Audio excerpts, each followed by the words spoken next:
12 de agosto del 2019. ¿Qué tal? Muy buenos días. Bienvenidos a su programa Contacto Directo. Empezamos revisando quiénes son hoy nuestros invitados.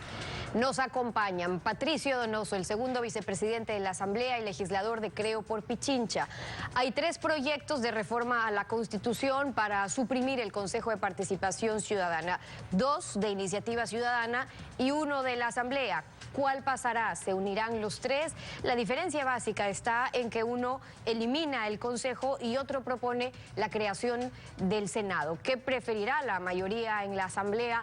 Lo analizamos. También estará con nosotros César Benítez, denunciante de prevaricato contra el juez constitucional Ramiro Ávila y ponente de interpretar el artículo 67 de la Constitución sobre el matrimonio. La denuncia contra el juez se basa en que como abogado de libre ejercicio había defendido el matrimonio homosexual antes de proponerlo en sentencia como juez. Estará también hoy en Contacto Directo Luis Calero, experto petrolero, y vamos a hablar de la fusión de Petroecuador y Petroamazonas, que se dilata y favorece los procesos de privatización en el campo Sacha, la refinería de Esmeraldas y la terminal gasífera de Monteverde. La proyectada construcción de una refinería en Esmeraldas se justifica, lo conversamos también. Una fiscal y una jueza, Diana Salazar y Daniela Camacho, 2 mujeres, tienen en sus manos establecer un precedente histórico, nunca visto en la República. Alfredo, buenos días. ¿Cómo te va? Muy bien, Estefi. Buenos días a todos. El tradicional machismo de la política criolla parece que va a encontrar su horma con 2 mujeres. Pues es acervo de la impunidad nacional que jamás un expresidente de la República reciba sentencia condenatoria ejecutoriada. La historia patria está repleta de episodios de vergüenza, sobre lo que nostálgicos cortesanos impropiamente denominan la majestad presidencial, cuando la democracia fue fundada para abolir majestades.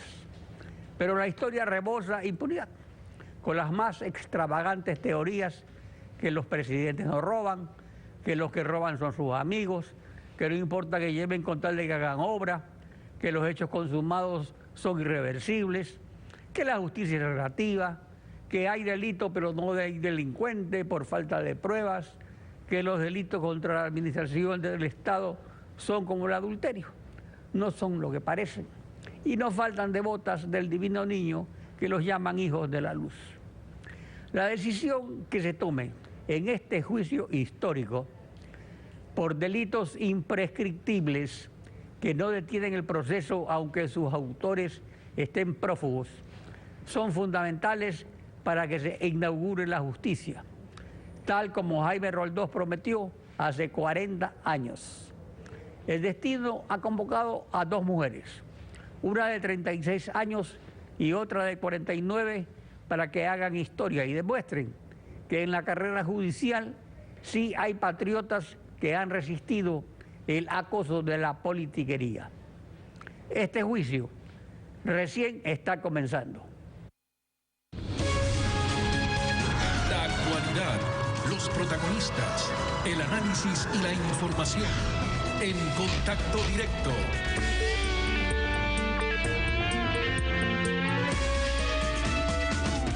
El Consejo de Participación Ciudadana fue una innovación constitucional inspirada en el chavismo. Su fracaso carece de justificación, pues se mal aplicó o desde el comienzo hubo la intención de usarlo como instrumento dictatorial. En consecuencia, su desaparición es procedente, pero la clase política traspasaría a la Asamblea las facultades nominadoras de este Consejo en aroma de botín político. Eso habrá que verlo. Patricio Donoso, segundo vicepresidente de la Asamblea Nacional. Buen día, bienvenido a Contacto Directo. Muchísimas gracias, Alfredo. Muy buenos días, un gusto. Hay 2 proyectos de iniciativa ciudadana. Al respecto, ¿la Asamblea prepara el suyo solo con los bloques de mayoría? Existe un consenso, Alfredo, de que ese invento chavista, usted bien lo manifestó al inicio de esta entrevista, que es el Consejo de Participación Ciudadana, desaparezca. Todos los caminos llevan allá, a desaparecer un Consejo de Participación que nunca debió haber existido. Yo viajé como presidente del Comité Empresarial Ecuatoriano hace 11 años a Montecristi a decirles a aquellos que hacían entre comillas, la Constitución de Montecristi, que sería un gravísimo error el crear este quinto poder, violando lo que Montesquieu nos enseñó hace tantos años, los tres poderes del Estado, las tres funciones del Estado, poder legislativo, poder ejecutivo y poder judicial. Y el tiempo me ha dado la razón, el tiempo, Alfredo, nos ha dado la razón a los ecuatorianos, y existe un consenso enorme de que debe ser eliminado, y existen varios caminos. Qué bueno que existan varios caminos, qué bueno que existan varias intencionalidades con respecto a la eliminación del Consejo de Participación. Lo grave hubiese sido que no existan esas iniciativas, y hay varias. Y por supuesto, en mi humilde opinión, tendrán que consensuarse todas esas opiniones y esas iniciativas en una sola para hacer una sola consulta. Y no podemos hacer una consulta diminuta, sería un serio error, como usted lo manifiesta en su artículo de la revista Vistazo. Tenemos que hacer, en mi opinión, una consulta un poco más amplia que inclusive aborde temas que son del quehacer político diario. Tenemos que ver qué hacemos, por ejemplo, a través de una consulta con la capacidad de contratación por horas a los jóvenes que se incorporan al mercado laboral todos los años, en virtud de que el 62% de ecuatorianos está desempleado, subempleado o vive en informalidad. Tenemos que hacer algo con el Consejo de la Judicatura. Tenemos, en mi opinión, que quitarle del medio pero vamos y hacer por partes. una sala especializada. Tenemos que para una reforma parcial de la Constitución, según ya dictaminó la Corte Constitucional, de acuerdo al artículo 442 de la Constitución, los proyectos de iniciativa ciudadana siguen un trámite que difiere en el momento del segundo debate con el proyecto que se originaría en la Asamblea. Pero usted ha afirmado que nada impide unirlos, que se unirán los tres proyectos. Eso en gran parte depende de lo que se resuelva en el CAL, digamos. Así es, el artículo 442 tiene una vía, la vía que es la de la reforma parcial. Ese artículo 442 dice claramente que en 4 meses se pueden recoger firmas y luego tiene que darse un primer debate sobre lo que la Corte Constitucional haya aprobado, y luego un segundo debate 90 días después. Y después de 45 días, estimado Alfredo, vendrá lo que se denomina referéndum o consulta popular. Esto, en términos reales, en términos prácticos, es un año, más o menos. El artículo 441 es un poco diferente porque no establece aquello de recoger firmas, sino que la Asamblea, en un primero y segundo debate, con un año mediando el uno del otro, pueda reformar la Constitución, enmendar la Constitución. Cualquiera de los dos caminos llevan a lo mismo, pero también es cierto, y usted lo dijo al inicio, hay dos iniciativas con respecto al 442 y una con respecto al 441. Lo que debemos hacer es incorporar unos 3 o 4 temas que les puedo decir rápidamente para llevar adelante una consulta popular que sea mucho más valiosa, que reforme ciertos temitas de la Constitución que están mal. Por ejemplo, el tema, hay que eliminar el quinto poder en su conjunto, hay que ver qué hacemos con el Tribunal de Cuentas inherente a la Contraloría General del Estado, hay que ver qué hacemos con el Consejo de la Judicatura, hay que establecer una sala especializada, como siempre fue, de la Corte Suprema de Justicia, hoy llamada Corte Nacional de Justicia. En el país creemos que cuando se le cambia de nombre a una institución ya todo funciona bien. No es así. Tenemos que actuar con inteligencia, con cabeza, hacer una consulta popular que tenga valor. En la práctica, Alfredo, cualquiera de las dos vías será un año, un poco más de un año. Estaríamos hablando de quizás octubre del año 2020, muy cercana a la fecha de la primera vuelta electoral del 21 de febrero del 2021.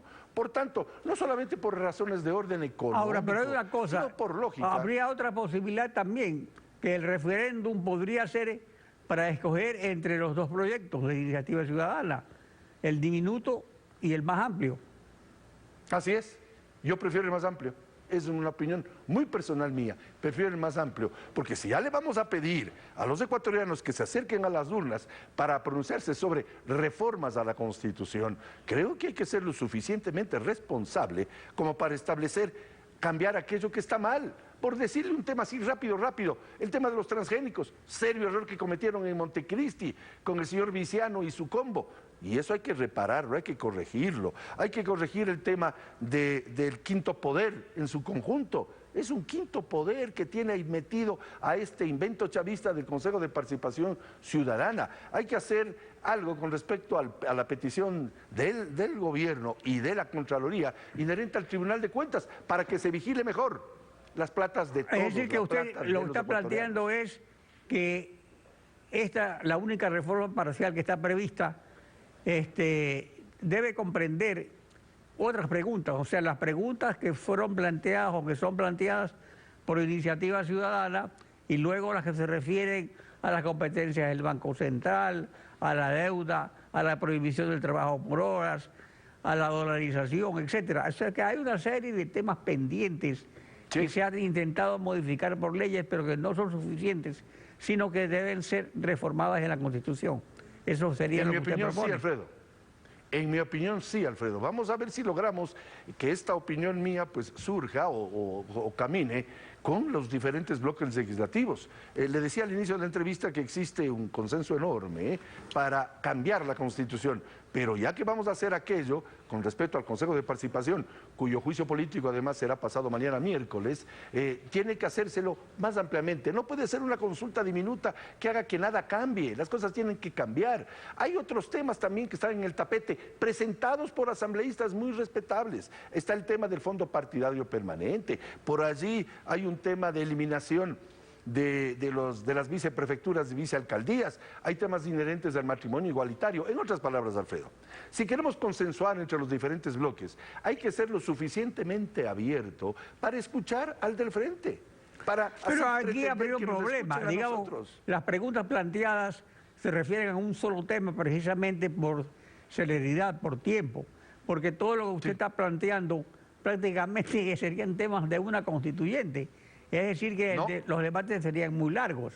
En cambio, los proyectos de iniciativa ciudadana, que es el tema que se ha planteado, son diferentes, pues el uno es diminuto, solo suprime el Consejo y transfiere sus poderes nominadores a la Asamblea, pero el otro es más completo, establece, como usted señaló, pues el procedimiento a seguirse, crea la Cámara del Senado, en la Asamblea, etcétera.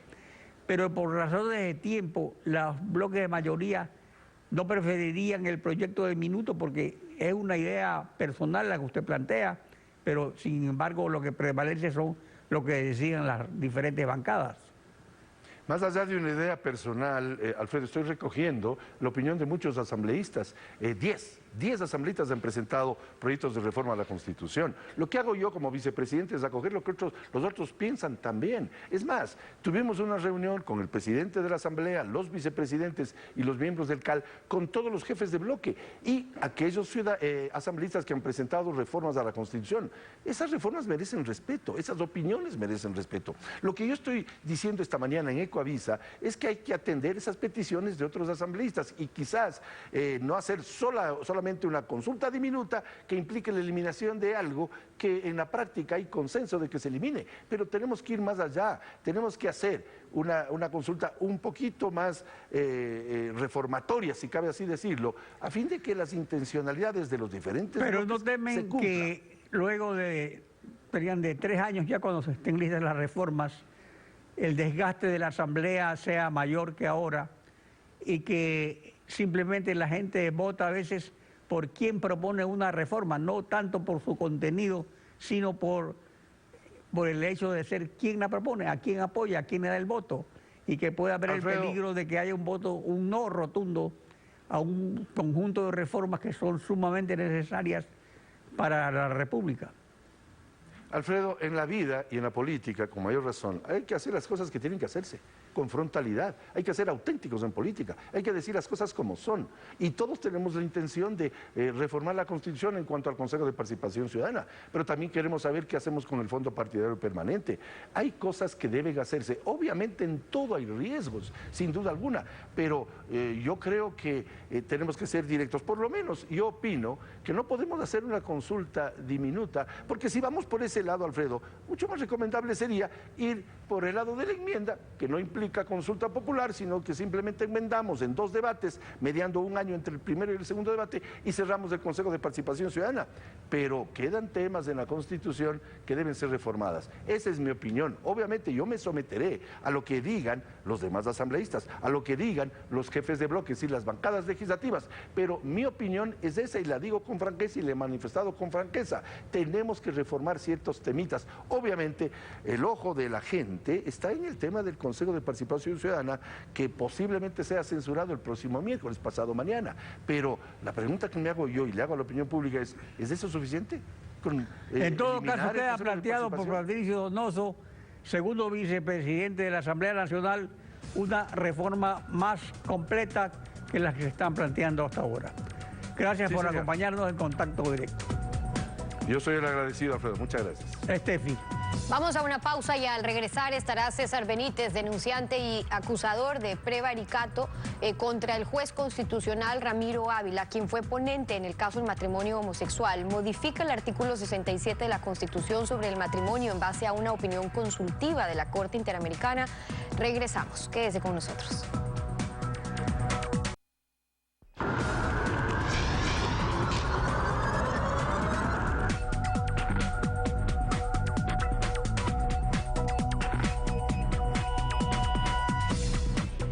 Hoy nos acompaña César Benítez, quien presentó la denuncia en contra del juez constitucional Ramiro Ávila en el caso del fallo de la Corte a favor del matrimonio igualitario. Bienvenido a Contacto Directo, buenos días. Muchas gracias, licenciada Espín. Buenos días. La Fiscalía ya abrió una investigación previa contra el juez constitucional por el supuesto delito de prevaricato. Fue usted quien interpuso la denuncia y lo hizo por el supuesto delito de prevaricato. ¿Cómo lo sustenta? Efectivamente, licenciada, yo presenté, bueno, en realidad quisiera hacer una precisión. Yo no he presentado una denuncia ante la Fiscalía General de la Nación. En realidad, el 25 de junio lo que presenté fue primero una solicitud administrativa ante el Pleno de la Corte Constitucional del Ecuador, puntualmente solicitando puntual y administrativamente la destitución del señor doctor Ramiro Ávila Santamaría por haber incurrido en una serie de errores, por llamarlos de buena fe, con respecto al procedimiento mantenido en el análisis de estos casos, ya que fueron vistos por él cuando él era abogado patrocinador de los mismos casos que ha emitido la sentencia él. Y digo ha emitido la sentencia él porque el señor doctor Ramiro Ávila Santamaría fue el juez ponente del famoso fallo sobre el matrimonio homosexual. Y el juez ponente, como usted sabrá, licenciada Espín, es la persona que redacta el borrador del fallo y se lo presenta a los otros 8 señores jueces de la Corte Constitucional para su aprobación. Y no solo que el señor doctor Ramiro Ávila Santamaría redactó, confeccionó dicho fallo, sino que además tuvo también, con todo respeto diría, el exabrupto de haber incluso cabildeado los votos, porque recordará usted que ni siquiera la Corte Constitucional se demoró muchísimo tiempo en tener una resolución favorable apenas con 5 votos, lo cual es totalmente nulo, porque usted sabe que el artículo 160 de la Ley de Garantías Jurisdiccionales y Control Constitucional ordena que para los fallos y para todo lo que tenga que ver con interpretaciones constitucionales, el mínimo exigido por el artículo 160 de dicha ley son 7 votos. Ahora, ahí hay criterios divididos en relación al artículo 160, pero lo que usted argumenta es que por haber sustanciado las mismas causas que él antes patrocinó, es que incurre en esta violación, pero pregunto, ¿eso fue cuando se desempeñaba como abogado en libre ejercicio? ¿Significa que en todas las causas en las que los jueces voten, si son temas que previamente defendieron o patrocinaron, deberían excusarse, o el problema además es que fue el juez ponente? En realidad, licenciada, son las dos cosas, y usted lo ha dicho perfectamente. Él tenía la obligación legal de excursarse, con base a la ley que le mencioné, la Ley Orgánica de Garantías Jurisdiccionales y Control Constitucional, la cual lo obliga, no lo faculta a excusarse cuando él tenga interés directo o indirecto en la causa. El procedimiento, licenciada, debió haber sido así. Se subió al análisis de la Corte Constitucional el caso, los jueces lo leen y básicamente los que tengan interés directo en la causa, directa o indirecta, objetiva o subjetiva, temáticamente hablando, deberían excusarse porque así lo ordena la Ley de Garantías Jurisdiccionales y Control Constitucional. En su artículo 175, para la gente que quiera ser acuciosa, textualmente dice que se deben excusar obligatoriamente. Aquí tengo, no sé si se lo puede ponchar en la cámara, el artículo 175, el cual claramente reza que se debe excusar obligatoriamente la persona que tenga algún tipo de conflicto de intereses. Bueno, dice que tenga interés directo o indirecto en el proceso. Claro, por eso yo le preguntaba cómo argumenta que el juez seguía teniendo intereses en esas causas o como pone usted en su denuncia que con el fallo se estaba beneficiando a sus clientes. Correcto, porque justamente el doctor Ramiro Ávila Santamaría fue la persona que patrocinó desde el punto de vista privado, patrocinó el juicio número 01204-2018-03637, que justamente fue el mismo juicio que él, cuando era abogado particular, patrocinaba con su puño y letra y con su casillero judicial, que ese mismo juicio sube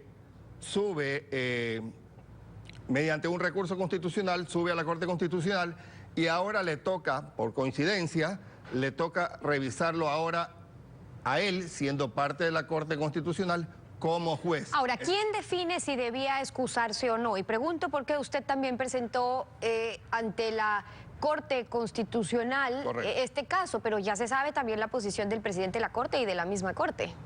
Bueno, quisiera comentarle que el 25 de junio de este año yo presenté ante la Corte Constitucional el recurso administrativo solicitando la destitución del señor juez Ramiro Ávila Santamaría, y tengo que informar a la ciudadanía que han transcurrido más de 30 días hábiles que lo prevé el Código Orgánico Administrativo, y ha operado un silencio administrativo con las consecuencias que tal vez son de dominio público, que el silencio administrativo implica la absolución favorable al peticionario de lo que solicita.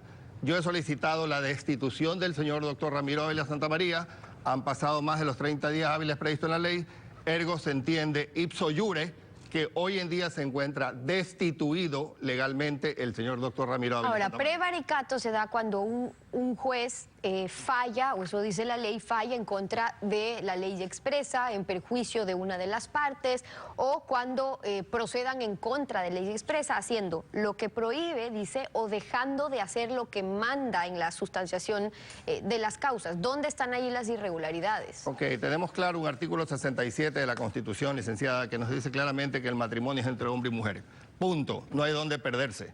Son dos líneas. Artículo 67 de la Constitución, por si acaso, Constitución del año 2018, creada en Montecristi. Tenemos que recordar que en ese entonces había una aplanadora verde, los famosos 90 alzamanos, que son justamente con los votos de los cuales se creó la Constitución de Montecristi. En esa Constitución, el artículo 67, claramente dice, el matrimonio es exclusivamente entre hombre y mujer. Cualquier cosa que se legisle por la ventana, vía fallos, vía resoluciones, vía sentencias constitucionales, cualquier cosa que se legisle por la ventana, porque no puede entrar, no puede salir por la puerta grande, que es la Asamblea Nacional, por donde se debe legislar, cualquier fallo que diga lo contrario está prevaricando. Claro, pero ahí permítame presentar los otros argumentos, que fue en respuesta de la opinión consultiva, luego se basan en algunos otros principios sobre la aplicación de legislación internacional de derechos humanos que se refieren también a esos y algunos otros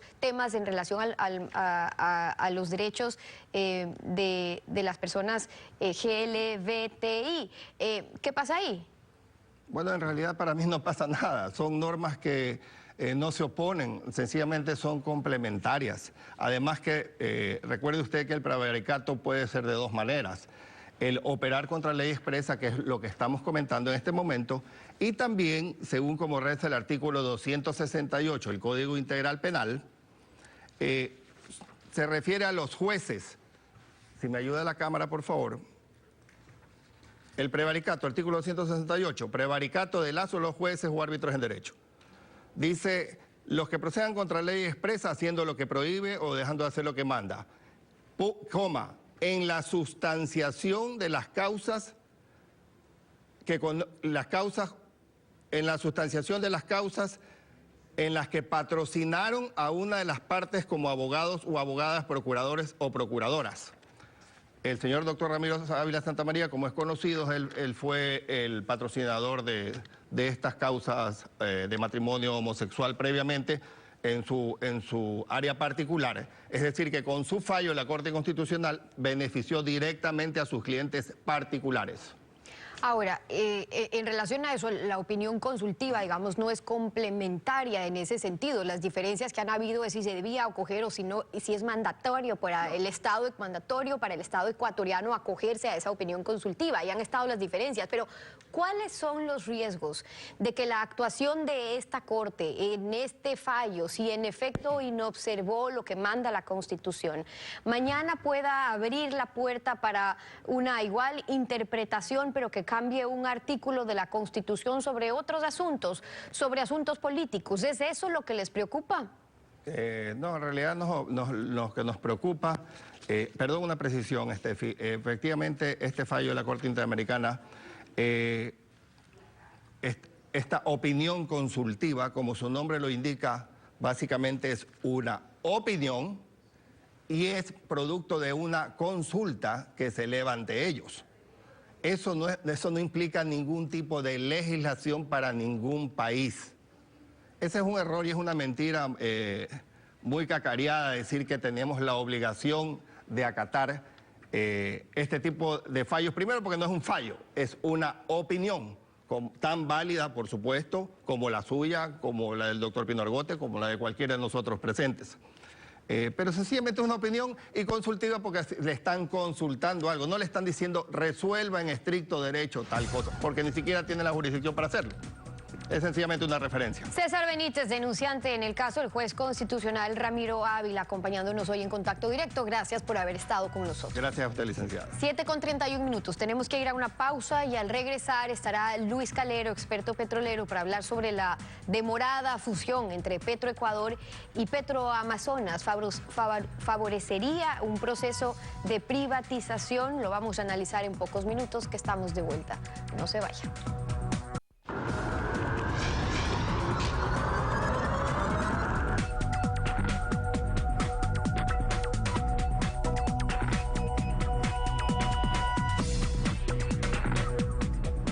Luis Calero, experto petrolero, buen día, bienvenido a Contacto Directo. Buenos días, gracias por la invitación, a sus órdenes, Alfredo. ¿Cómo califica a la fusión total de Petroecuador y Petroamazonas? ¿Qué justifica la existencia de dos empresas estatales petroleras?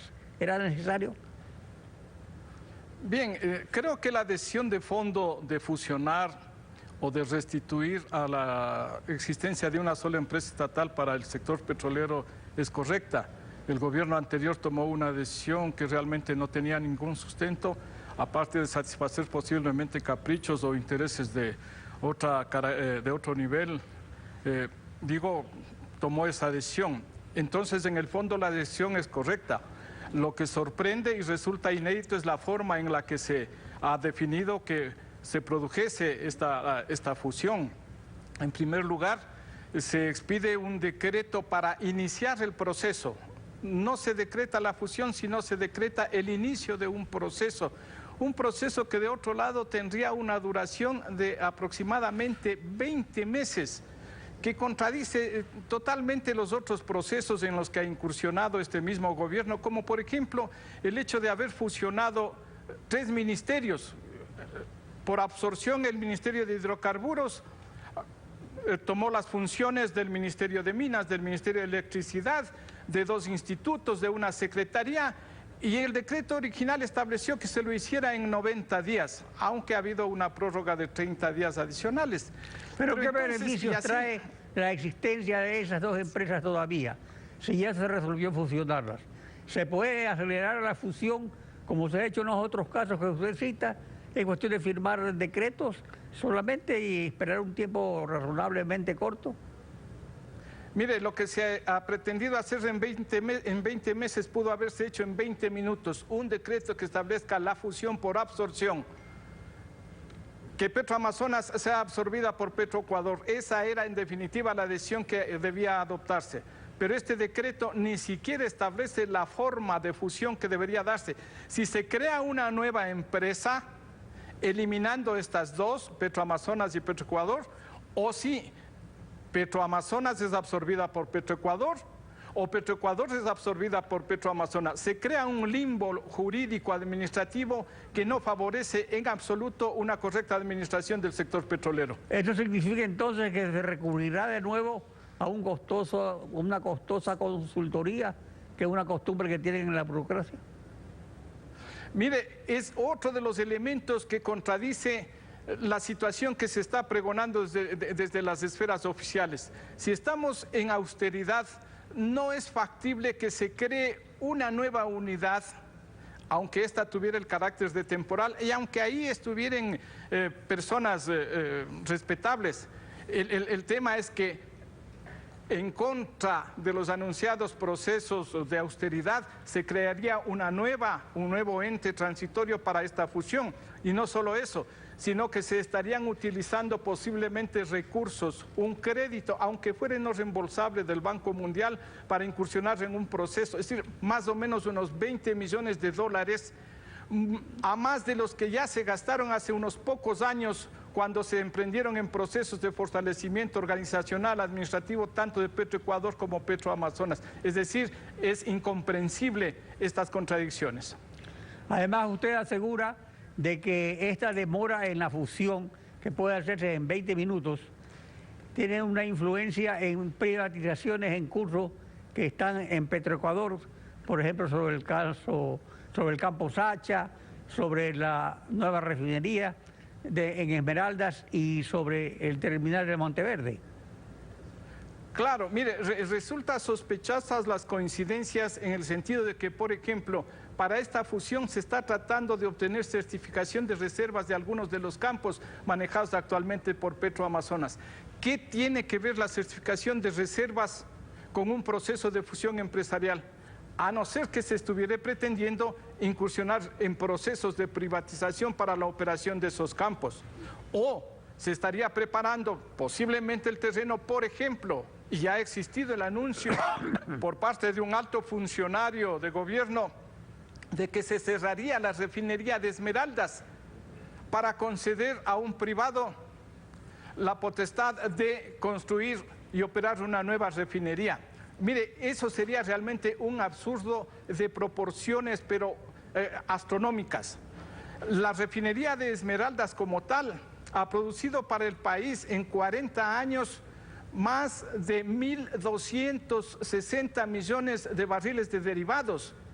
Eso significa como 53.000 millones de galones de combustibles.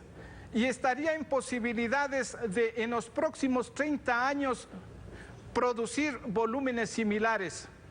Entonces, pretender cerrar la refinería de Esmeraldas para dar paso a una iniciativa privada me parece que inclusive podría tener visos de peculado.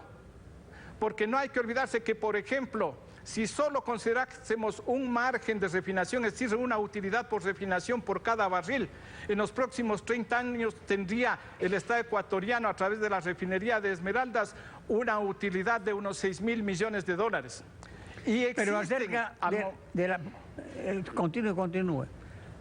Sí, existen al momento iniciativas privadas, porque no es que nos opongamos a la posibilidad de la intervención de la participación del sector privado. Existen intereses, compañías privadas que estarían dispuestas a construir y a operar unidades adicionales para mejorar el rendimiento, por ejemplo, de la refinería de Esmeraldas. Precisamente eso le iba a preguntar, acerca de la construcción de una nueva refinería en Esmeraldas.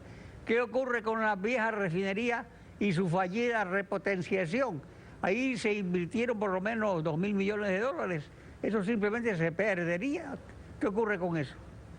Pero claro, con el anuncio que ha hecho este alto funcionario, definitivamente se estaría echando atrás de, digamos que corrupción incluida.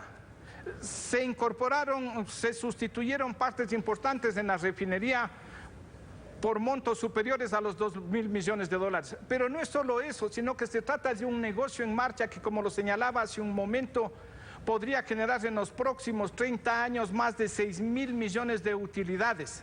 Y digo, si se trata de mejorar la calidad de los combustibles y de convertirle en una refinería de alta conversión, existen empresas interesadas que bajo proyectos de participación podrían ellas invertir. El Estado no invertiría un solo dólar. Estas compañías se encargarían de diseñar, de construir y de operar plantas adicionales para procesar, por ejemplo, el residuo que produce actualmente la refinería de Esmeraldas, con lo cual se aumentaría la calidad de los combustibles. Estaríamos dentro de los parámetros de una Euro 5, por ejemplo. Es decir, que existen alternativas que no signifiquen desprenderse del patrimonio nacional. Y acerca del terminal de Monteverde, ¿se pretende también privatizarlo?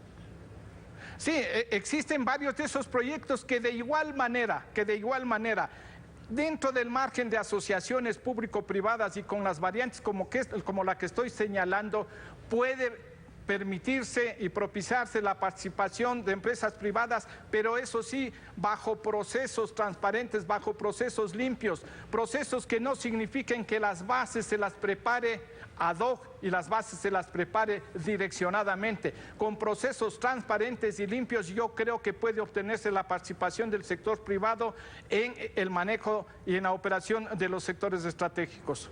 Luis Calero, gracias por acompañarnos en Contacto Directo. Gracias a usted. Estefi. Así concluimos esta emisión. A ustedes también gracias, su confianza y sintonía. Nos volvemos a ver mañana, Alfredo. Mañana continuamos rayando la desinformación en Contacto Directo. Buen día.